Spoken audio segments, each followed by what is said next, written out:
ओम शांति। आज 12 दिसंबर 2022। आज की ईश्वरी वाणी की मुख्य पंक्तियाँ हैं। मीठे बच्चे, बाप भल यहाँ तुम्हारे सम्मुख है, लेकिन याद तुम्हें शांति धाम घर में करना है। बाप भल यहाँ तुम्हारे सम्मुख है, लेकिन याद तुम्हें शांति धाम घर में करना है। तुम्हारा बुद्धि योग सदा ऊपर लटका रहे। प्रश्न है, अहो भाग्य किन बच्चों का कहेंगे और क्यों? उत्तर है, जिन बच्चों की बुद्धि में बाप की नॉलेज आई उनका है अहो भाग्य, क्योंकि ज्ञान मिलने से सद्गति हो जाती है। तुम विश्व के मालिक बन जाते हो। बाकी जब तक ज्ञान नहीं है तब तक कोई शिव बाबा पर शरीर भी दे, लेकिन प्राप्ति सिर्फ अल्पकाल की होती है। बाप का वर्षा नहीं मिलता है, भक्ति में भावना के चने मिल जाते हैं, सद्गति नहीं मिलती। ओम शांति। बच्चों के दिल में सदैव रहता है कि बाबा आकर हमको पढ़ाते हैं। यहाँ तो सम्मुख बैठे हो, बुद्धि में आता है हमारा बाबा आया हुआ है। कल पहले माफिक फिर से हमको राजयोग सिखलाकर पवित्र बनाए साथ ले जाएंगे। ये भी तुम बच्चे जानते हो। हम जितना पुरुषार्थ करेंगे उतना जाकर ऊंच पद पाएंगे, ये बुद्धि में रहता है। बच्चे जानते हैं अभी भक्ति मार्ग खत्म होना है। भक्ति और ज्ञान दोनों इकट्ठे नहीं चलते हैं। जो भी मनुष्य पूजा आदि करते हैं, शास्त्र पढ़ते हैं, वह कोई ज्ञान नहीं है, वह भक्ति है। बाबा भी कहते हैं, मीठे बच्चे, वेद शास्त्र आदि अध्ययन करना, जप तप आदि करना, ये जो कुछ भक्ति आधा कल्प से करते आए हो उसको ज्ञान नहीं कहेंगे।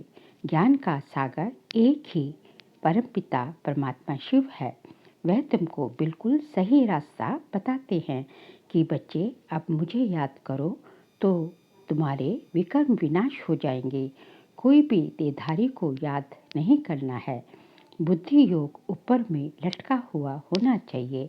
ऐसे नहीं कि बाबा यहाँ है तो बुद्धि भी यहाँ रहे। भल बाबा यहाँ है तो भी तुमको बुद्धि योग वहाँ शांति धाम में लगाना है। ज्ञान है ही एक सेकंड का, भक्ति तो आधा कल्प चली है और आधा कल्प तुमको वर्षा मिलना है। भक्ति और ज्ञान दोनों इकट्ठे हो न सके। दिन और रात अलग अलग है। ये है बेहद का दिन और बेहद की रात। ब्रह्मा का दिन सो बीके का दिन। बच्चे जानते हैं हम देवता बन रहे हैं। सतयुग को कहा जाता है जीवन मुक्ति धाम। ये है जीवन बंद धाम। कलयुग है जीवन बंद धाम। इस समय सब रावण के बंधन में हैं, शोक वाटिका में हैं। तुमको अब पता पड़ा है शोक वाटिका किसको और अशोक वाटिका किसको कहा जाता है। भक्ति है उतरती कला का मार्ग। बाबा कहते हैं अब वापस मुक्तिधाम चलना है। ऐसे कोई कह नहीं सकते कि मेरे बच्चे अब सबको मुक्तिधाम चलना है, अर्थात जीवन बंध से लिबरेट होना है। फिर पहले कौन सा धर्म जीवन मुक्ति में आना है, ये भी तुम बच्चे जानते हो। खेल सारा भारत पर ही है, बाकी बीच पे बाई प्लाट है। अपना उनसे कोई कनेक्शन नहीं है। ज्ञान और भक्ति की बातें मनुष्य नहीं समझ सकते, उनका पाठ ही नहीं है। पाठ है ही तुम भारतवासियों का। सतयुग आदि में देवी देवता ही थे, अब कलयुग में अनेक धर्म हैं। तुम्हारा ये है लीप जन्म, कल्याणकारी जन्म। ये संगम का सुहावना युग है ना। तुम जानते हो लौकिक बाप के भी हम हैं, फिर जीते जी पारलौकिक बाप के बने हैं। लौकिक बाप भी है और पारलौकिक बाप भी हाजिरा हजूर है। तुम्हारी आत्मा कहती है बाबा आप परमधाम से आए हो, हमको वापस ले जाने। बाप बच्चों से ही बात कर सकते हैं। जैसे आत्मा को इन आँखों से देख नहीं सकते हैं, वैसे परमात्मा को भी देख नहीं सकते हैं। हाँ, दिव्य दृष्टि से साक्षात्कार हो सकता है। दिखाते हैं कि विवेकानंद को साक्षात्कार हुआ कि राम कृष्ण की आत्मा निकल मेरे में समा गई। परंतु आत्मा समा तो नहीं सकती। बाकी आत्मा का साक्षात्कार होता है। परमात्मा का भी यथार्थ रूप बिंदी है, परंतु गाया हुआ है। वह हजारों सूर्य से भी तेजोमय है। तो परमात्मा अगर वे साक्षात्कार ना कराए तो कोई को विश्वास ही ना बैठे। बिंदी रूप के साक्षात्कार से कोई समझ ना सके, क्योंकि उनको कोई जानते ही नहीं। ये नई बात बाबा ही बतलाते हैं।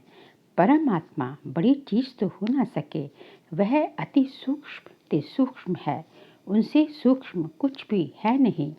ये भी तुम बच्चों की बुद्धि में ही है कि आत्मा और परमात्मा जो बिंदी रूप है, उनमें सारा पाठ ढूंढा हुआ है। आत्मा में 84 जन्मों का अपना अपना पाठ ढूंढा हुआ है। कितनी विचित्र बात है, बाप बिगर कोई समझा न सके। ये बातें तुम विलायत वालों को समझाओ तो वंडर खाए और तुम्हारे ऊपर कुर्बान जाए। प्राचीन भारत का ज्ञान और योग तुम ही समझा सकते हो। पहले पहले ये समझाना है कि आत्मा परमात्मा क्या वस्तु है। आत्मा के लिए कहते हैं स्टार है, परमात्मा के लिए नहीं कहेंगे कि वह स्टार है। आत्मा कोई छोटी बड़ी नहीं होती, वह है ही एक बिंदी जो एक शरीर छोड़ दूसरे में प्रवेश करती है। तुम बच्चे समझते हो ड्रामा में जो कुछ चलता है वह नूंद है, चक्र फिरता रहता है। ये सब बुद्धि में प्रैक्टिकल आना चाहिए। दुनिया तो इन सब बातों को जानती नहीं। सबसे तीखी दौड़ी आत्मा की है। एक सेकंड में कहाँ की कहाँ चली जाती है। सेकंड में जीवन मुक्ति मिलती है तो सेकंड में आत्मा भी वहाँ पहुँचती है। आत्मा कहती है मेरे से तीखा और कुछ है नहीं, मेरे से छोटा और कोई है नहीं। छोटी सी आत्मा में सारी नॉलेज है। उनको कहा जाता है गॉड इज नॉलेजफुल। आगे कहते थे कि भगवान सब कुछ जानते हैं। इसका मतलब ये नहीं कि एक एक के दिल को बैठ जानते हैं। ये तो ड्रामा में सब कुछ नूंद है। बाबा समझाते हैं मैं इस झाड़ का बीज रूप हूँ। झाड़ का बीज अगर चैतन्य हो तो समझाए कि मैं ऐसे धरनी में रहता हूँ। गाया भी हुआ है ब्रह्मा द्वारा मनुष्य सृष्टि रचते हैं। बीज तो एक है ना। तुम आत्मा यहाँ शरीर धारण कर पाठ बजाती हो। बाप कैसे आकर प्रवेश करते हैं यह तुम बच्चों को अब मालूम पड़ा है। बाप आकर नॉलेज देते हैं, सदैव बैठा नहीं रहते। बाबा ने समझाया है जब झाड़ की जर्जरीभूत अवस्था होती है तभी मैं आता हूँ। अभी सहायता के लिए बहुत यज्ञ रचेंगे। ये है रुद्र ज्ञान यज्ञ। कृष्ण ज्ञान यज्ञ हो न सके। श्री कृष्ण तो देवता थे, वह द्वापर में आ न सके। देवता फिर क्षत्रिय वैश्य शूद्र बनते हैं। श्री कृष्ण देवता द्वापर में कैसे आ सकता है। रावण राज्य में देवताएं पैर नहीं रखते। तुम बच्चे जानते हो आत्मा अविनाशी है। आत्मा में ही संस्कार रहते हैं। शरीर तो खत्म हो जाता है, आत्मा में ही अच्छे व बुरे संस्कार रहते हैं। अब तुम समझते हो जो भी मनुष्य मात्र हैं वह ड्रामा प्लान अनुसार चल रहे हैं। आगे ये नहीं समझते थे कि सृष्टि किस आधार पर चलती है। ईश्वर के आधार पर तो है नहीं। ये तो बना बनाया खेल है जो फिरता रहता है। ऐसे नहीं, ईश्वर के आधार पर खड़ा है। जैसे तुम्हारा पाठ है वैसे परमात्मा का भी पाठ है। साक्षात्कार भी मैं कराता हूँ। भक्ति मार्ग में हर एक की मनोकामना अल्पकाल के लिए पूरी होती है। दान पुण्य आदि जो कुछ करते हैं उसका अल्पकाल के लिए सुख मिलता है। थोड़ा सा सुख मिला फिर ऐसा कर्म करते हैं जो उनको भोगना पड़ता है। कहते हैं भावी के भूखे भी अच्छे। भक्ति मार्ग में मेहनत करते हैं, मिलता क्या है चने।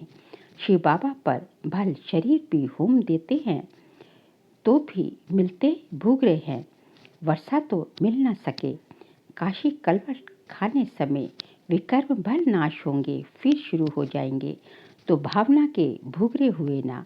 ज्ञान मार्ग में तुमको देखो कितना मिलता है। एकदम तुम विश्व के मालिक बन जाते हो। ये कोई की बुद्धि में अगर नॉलेज आ जाए तो अहो भाग्य ज्ञान से सदगति होती है। इसको नॉलेज कहा जाता है। ये बाप के सिवाय कोई दे ना सके। शास्त्र कितने ढेर पढ़ते हैं, बहुत होशियार हो जाते हैं, फिर वह संस्कार ले जाते हैं। अच्छा उनको मिलता क्या है? चने और तो कुछ नहीं, नीचे गिरते ही आते हैं। समझो कोई का राजा के घर में जन्म होता है, खुशी मनाते हैं, भल वे राजकुमार है, परंतु तुम कहेंगे उनको चने मिले। कहाँ हमको बाप विश्व का मालिक बनाए बादशाही देते हैं, कहाँ वह चने। कोई बहुत दान करते हैं, भल जाकर राजा के पास जन्म लिया तो भी तुम्हारी भेंट में चने ही हैं। तो अब राजाई पद का पुरुषार्थ करना चाहिए। लौकिक बाप भी बच्चों को देख बहुत खुश होते हैं। ये है बेहद का माँ बाप जिससे 21 जन्मों का सुख मिलता है। आजकल देखो दुनिया में दुख बढ़ता जा रहा है। अभी दुख धाम की अंत है। पारलौकिक बाप से बच्चों को क्या मिलता है, लौकिक से क्या मिलता है, फर्क कितना है। यहाँ कर्मों अनुसार कोई गरीब बनता, कोई कैसे बनते हैं। वहाँ गरीब भी सुखी रहते हैं, नाम ही है सुख धाम। ये है दुख धाम। सन्यासी लोग कहते हैं हमने घर बार छोड़ा है, पवित्र बने हैं। भारत को पवित्र रखने के लिए गवर्नमेंट भी उनका मान रखती है, परंतु दुखधाम को सुखधाम बनाना ये बाप का काम है। सर्व को शांति धाम सुखधाम ले जाना है, क्योंकि ये तो सारी दुनिया का प्रश्न है। भारत जब श्रेष्ठाचारी था तब देवताएं थे। बाबा ऐसे निबंध देते हैं, युक्ति से लिखना चाहिए। देवताएं 84 जन्मों का चक्र लगा कर आए हैं, फिर मनुष्य से देवता बनते हैं। मनुष्य से देवता बाप ही बनाएंगे, और कोई की ताकत नहीं। सन्यासियों से भारत को कुछ फायदा है, पवित्र रहते हैं। आगे तो रचना के लिए कहते थे बेअंत है, हम नहीं जानते हैं। अभी तो कह देते हैं हम भगवान हैं। तत्व को याद करने से विकर्म विनाश नहीं होंगे। बाप के महावाक्य हैं, मामेकम याद करो तो तुम्हारे विकर्म विनाश होंगे। पतित पावन मैं हूँ, सारी दुनिया को आकर पावन बनाता हूँ। सारे बंभोर को आग लगनी है, सारी दुनिया अज्ञान नींद में सोई हुई है। ड्रामा प्लान अनुसार सारी दुनिया नास्तिक है। बाप कहते हैं मैं आकर सबको आस्तिक बनाता हूँ। अभी जो बिल्कुल तमो प्रधान बने हैं वो अपने को भगवान कह देते हैं।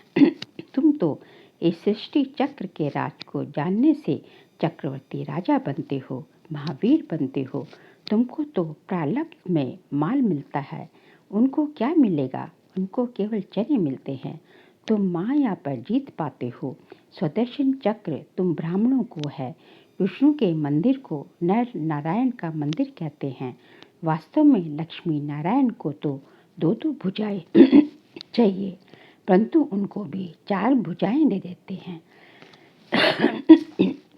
लक्ष्मी नारायण तो अलग ठहरे ना। अगर वह 4 भुजाओं वाले हैं तो उनकी संतान भी 4 भुजा वाली आती, ऐसे तो है नहीं। देखो बाप कितना अच्छी रीति समझाते हैं। अब तुम समझदार मास्टर नॉलेजफुल बन गए हो। पतितों को पावन बनाना है, घर वालों को उठाना है, घर को भी मंदिर बनाना है। बच्चे कहते हैं बाबा फलाने की बुद्धि का ताला खोलो। अब मैं सिर्फ ये काम करने के लिए बैठा हूँ क्या? तुम तो ब्राह्मणियाँ हो, भू तुमको करना है। ब्राह्मणों को सर्विस करनी है, पद भी तुमको पाना है। मैं निष्काम सेवाधारी हूँ और कोई निष्काम हो नहीं सकता। मैं तुमको स्वर्ग का मालिक बनाता हूँ, मैं नहीं बनता हूँ। मकान भी तुम बच्चों के लिए बनाए हैं। मैं तो पुरानी कुटिया में बैठा हूँ। मेरे लिए पुरानी कुटिया कौन है? ब्रह्मा बाबा के लिए बाबा बोलते हैं कि मैं तो पुरानी कुटिया में बैठा हूँ। मेरे लिए पुराना मकान, पुराना शरीर है। शिव बाबा पुराने तन में रहता है, तो ये फिर कहाँ जाएगा? ब्रह्मा बाबा ये अपने लिए कहते क्या? ब्रह्मा बाबा के लिए कहा जा रहा है कि मैं तो पुरानी कुटिया में रहता हूँ। बाबा की पुरानी झोपड़ी थी, उसके लिए कह रहे हैं। ये कह रहे हैं कि शिव बाबा तो पुराने तन में रहता है, तो ये फिर कहाँ जाएगा? तो फिर जब शिव बाबा पुराने तन में ब्रह्मा बाबा के तन में रहते हैं तो जो कि बहुत 60 साल की उम्र में प्रवेश किया था ना शिव बाबा ने ब्रह्मा के तन में, तो पुराना ही तन हो गया। तो तो बाबा कहते हैं तो ये कहाँ जाएगा, ये मतलब ब्रह्मा कहाँ जाएगा। निष्काम सेवा एक बाप ही कर सकता है। तुम जानते हो बाबा से हम विश्व के मालिक पने का वर्षा लेते हैं तो खुशी से झोली भरनी चाहिए। देखो ज्ञान कितना ऊंचा है, भक्ति में तो क्या क्या दान पुण्य जप तप आदि करना पड़ता है। सदगति दाता तो एक बाप ही है। बाबा ने आकर ज्ञान घृत डाला है। सतयुग में सबकी ज्योति जगी रहती है, परंतु वहाँ पर ज्ञान नहीं रहता है कि हम तमो प्रधान से सतो प्रधान बने हैं। वह है प्रारब्ध, नए सिरे से चक्र शुरू होता है। ये अनादि है, सूर्य निकलता है फिर जाता है, ये धरती का फेरा है, ऐसे नहीं ईश्वर फेरता है। अच्छा, मीठे मीठे सीख लेते बच्चों प्रति माता पिता बाप दादा का याद प्यार और गुड मॉर्निंग। रूहानी बाप की रूहानी बच्चों को नमस्ते। हम सब रूहानी बच्चों की रूहानी बाप दादा को नमस्ते नमस्ते नमस्ते। सार के लिए पॉइंट है, घर घर को मंदिर बनाना है, परिवार वालों की भी सेवा करनी है, ऊंचे ज्ञान का सिमरण कर खुशी से झोली भरनी है।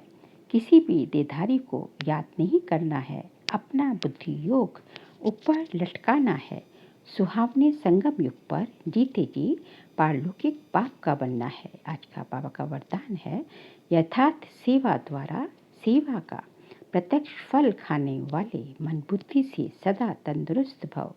यथार्थ सेवा द्वारा सेवा का प्रत्यक्ष फल खाने वाले मन बुद्धि से सदा तंदुरुस्त भव। यदि सेवा योग युक्त और यथार्थ है तो सेवा का फल खुशी, अति इंद्रिय सुख, डबल लाइट की अनुभूति या बाप के कोई न कोई गुणों की अनुभूति प्रत्यक्ष फल के रूप में जरूर होती है। और जो प्रत्यक्ष फल खाते हैं वे मन बुद्धि से सदा तंदुरुस्त रहते हैं। अगर कमजोर रहते हैं तो समझो ताज़ा प्रत्यक्ष फल नहीं खाते। प्रत्यक्ष फल सदा हेल्दी बनाता है। इसलिए आपका स्लोगन है एवर हेल्दी एवर वेल्दी और एवर हैप्पी। आज का बाबा का स्लोगन है, अपने हर कर्म द्वारा ब्रह्मा बाप के कर्म को प्रत्यक्ष करने वाला ही कर्म योगी है। अपने हर कर्म द्वारा ब्रह्मा बाप के कर्म को प्रत्यक्ष करने वाला ही कर्म योगी है। बाबा कहते हैं कि जो आत्माएं अपने हर कर्म द्वारा ब्रह्मा बाप के हर कर्म को प्रत्यक्ष करती है वही सच्चे मायने में कर्म योगी है। क्योंकि शिव बाबा के हमारे सामने शिव बाबा ने ब्रह्मा बाबा का प्रत्यक्ष सैंपल के रूप में ब्रह्मा बाबा को खड़ा किया हुआ है। तो हमें फॉलो ब्रह्मा बाप करना है, फॉलो ब्रह्मा बाबा एंड सी शिव बाबा। तो यही बाबा कहते हैं सच्चे मायने में कर्मयोगी बनना है तो हमारे कर्मों द्वारा वो हमारा हर कर्म ब्रह्मा बाप के कर्म को प्रत्यक्ष करना चाहिए। अच्छा, ओम